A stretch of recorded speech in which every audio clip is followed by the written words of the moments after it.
शेतकरी मित्र हो, मोठी आनंदाची बातमी तुमच्यासाठी घेऊन आलोय। गेल्या काही काळापासून अग्रिम पीक विमा 2024 ची जी काही रखडलेली रक्कम होती ती आता लवकरच शेतकऱ्यांच्या खात्यावरती जमा होणार आहे। 2024 मध्ये अनेक जिल्ह्यांमध्ये मोठ्या प्रमाणात पावसामुळे त्या ठिकाणी नुकसान झालं होतं पिकांचं। शेतकरी आणि जिल्हाधिकारी यांच्या माध्यमातून वेळोवेळी हा नुकसानीचा अहवाल त्या ठिकाणी देण्यात आला होता। अखेर अर्थसंकल्पीय अधिवेशनात याला वाचा फुटली आणि मुख्यमंत्री फडणवीस साहेब असतील आणि कृषी मंत्री कोकाटे साहेब असतील यांनी शेतकऱ्यांना आश्वस्त केलं की पीक विम्याची रक्कम ही शेतकऱ्यांच्या खात्यावरती लवकरात लवकर वर्ग केली जाईल।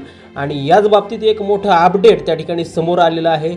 यामध्ये नेमके किती शेतकरी पात्र झालेले आहेत, कोणते जिल्हे त्या ठिकाणी पात्र झालेले आहेत आणि शेतकऱ्यांना एकूण किती रक्कम त्या ठिकाणी मिळणार आहे, हेक्टरी किती रक्कम मिळणार आहे, या बाबतीत एक मोठं अपडेट त्या ठिकाणी आपण पाहणार आहोत।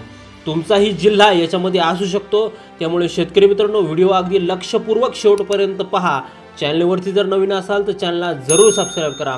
चला तर शेतकरी बंधूंनो, काय नेमका अपडेट आहे ते आपण या व्हिडिओच्या माध्यमातून पाहूया। शेतकरी मित्रांनो, राज्यात यंदा 4 जिल्ह्यांमध्ये 25% अग्रिम पीक विमा भरपाई देण्यासाठी संबंधित जिल्ह्याच्या जिल्हाधिकाऱ्यांनी अधिसूचना काढल्या होत्या। त्यापैकी एका जिल्ह्यात कंपनीने अधिसूचना फेटाळत अग्रिम भरपाई देण्यास नकार दिला, तर 3 जिल्ह्यांमध्ये अग्रिम भरपाई त्या ठिकाणी मिळणार आहे। आता हे जे 3 जिल्हे आहेत ते कुठले कुठले जिल्हे आहेत हे जाणून घेण्यासाठी व्हिडिओ अगदी शेवटपर्यंत काळजीपूर्वक पहा।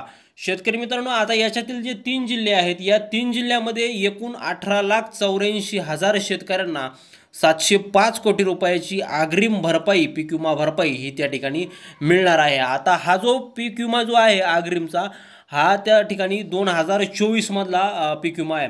तर याच्यासाठी कुठले कुठले जिल्हे त्या ठिकाणी पात्र करण्यात आलेले आहेत ते काय 3 जिल्हे आहेत।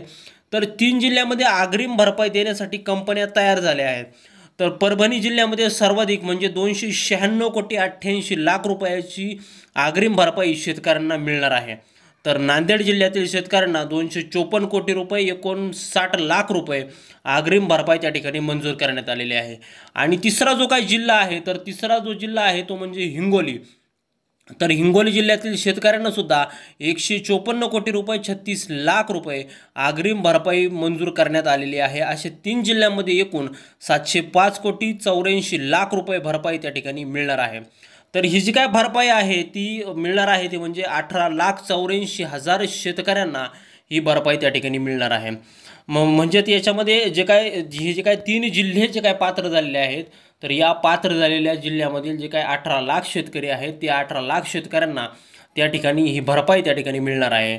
अशी जी काय अधिसूचना आहे ती मुख्यमंत्र्यांच्या माध्यमातून त्या ठिकाणी काढण्यात आलेली आहे। सोबतच जे काय आपले कृषी मंत्री आहेत माणिकराव कोकाटे साहेब यांनी सुद्धा जे काय अर्थसंकल्पीय अधिवेशन चालू होतं, तर त्या अधिवेशनामध्ये हाही मुद्दा त्या ठिकाणी मांडला होता। आणि येत्या 31 तारखेच्या अगोदर हे जे काही सगळे पैसे आहेत हे तुमच्या खात्यावरती त्या ठिकाणी जमा व्हायला सुरुवात होणार आहे।